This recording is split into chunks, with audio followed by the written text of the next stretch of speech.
Hai semua, hari ini kita sambung teks kita tingkatan 1, sains tingkatan 1, tajuk pembiakan.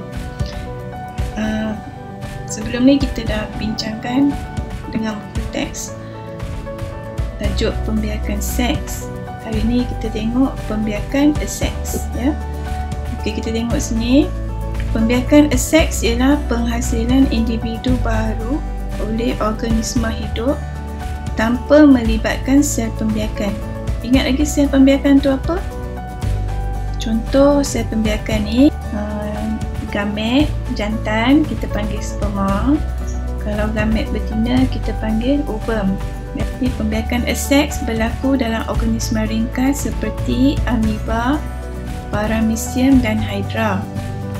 Dalam tumbuhan seperti bawang, halia dan ubi kentang. Bagi pembiakan aseks, hanya satu induk yang terlibat, ya. Persenyawaan tidak berlaku dalam pembiakan aseks, ya. Tidak ada proses persenyawaan. Individu baru yang dihasilkan adalah seiras secara genetik dengan induknya. Variasi tidak wujud, jadi tidak ada kepelbagaian rupa lah, ya. Jadi itu pembiakan aseks. Okey, seterusnya muka surat 95. Masih lagi dalam pembiakan aseks. Ini ditunjukkan beberapa contoh pembiakan aseks yang berlaku.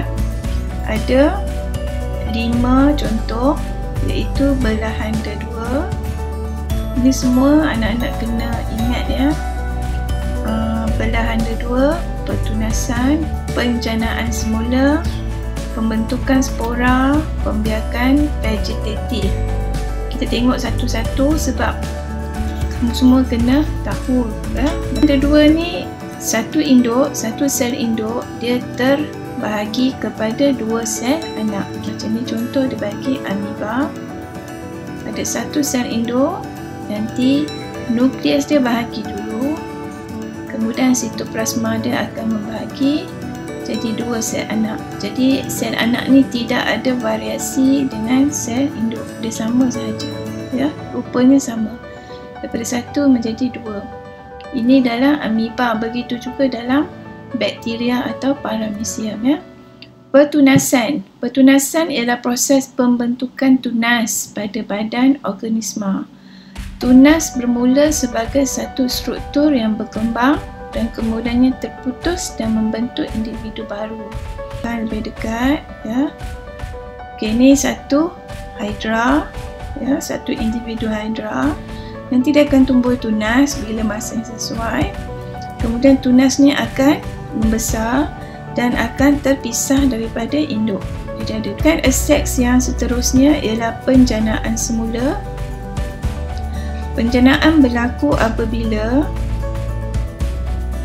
fragmen organisma tertentu tumbuh dan berkembang menjadi individu baru yang lengkap. Contoh cacing pipih, ini cacing pipih, tapak Sulaiman, planaria dan spirogyra. Katalah kita potong, ya, cacing tu, kita ingat dia mati? Tidak, dia akan menjalani proses penjanaan semula. Ini ialah pembentukan spora. Pembentukan spora ialah proses penghasilan spora di dalam sporangium.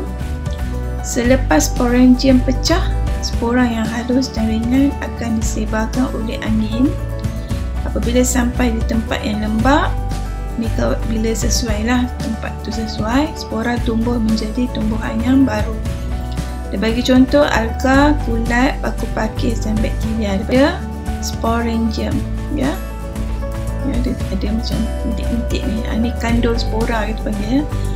Dalam sporangium tu dia ada spora. Jadi bila sesuai, nanti bila dah tiba masa, spora tu akan terbebas. Dia akan dibawa angin, ya. Lepas tu bila tiba tempat sesuai, dia akan membiak jadi pakai semula lah. Yang terakhir bagi pembiakan aseks. Contoh pembiakan aseks yang terakhir, pembiakan vegetatif. Pembiakan vegetatif merupakan satu cara untuk menghasilkan tumbuhan baru daripada bahagian vegetatif tumbuhan induk selain bunga. Dia tak guna bunga untuk membiak, dia guna bahagian badan yang lain. Contohnya bahagian vegetatif ialah akar, batang bawah, tanah, batang rayap, berbawang dan daun, ya. Jadi dia bagi contoh lobak merah, strawberry, halia, ubi keladi dan ubi kentang. Jadi contoh ni halia, kan kita biasa tengok halia. Nanti dia akan tumbuh bahagian baru dari 5 jenis pembiakan A-sex tu. Satu tu ialah pembiakan vegetatif, diperincikan lagi pada muka surat 96.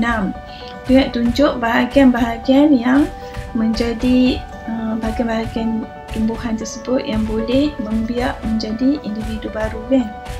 Contohnya dia bagi bahagian akar. Jadi kan bahagian akar tumbuhan induk akan berkembang menjadi tumbuhan baru. Contoh tumbuhan lobak merah, ubi keledek. Nanti kita boleh ambil akar ni, tanamlah, ya, nanti dia jadi lobak merah yang baru dah. Batang, ini pokok contohnya ubi kentang, rumput, ya, dia ada batang rayap. Dan yang ini batang bawah tanah. Lepas tu bawang pun dia ada batang dia lah. Ni batang dia ni kan bahagian ni. Daun, ni daun setawar, ya. Daun setawar dengan begonia. Ini tengok bahagian tunas baru keluar di celah-celah antara daun ni, kan. Ini apa kepentingan pembiakan? Pembiakan sangat penting untuk menambahkan bilangan organisma sesuatu spesies. Jadi kalau organisma tu gagal menghasilkan individu baru, ia boleh menyebabkan kepupusan, ya. Okey, itu saja untuk hari ini. Bye.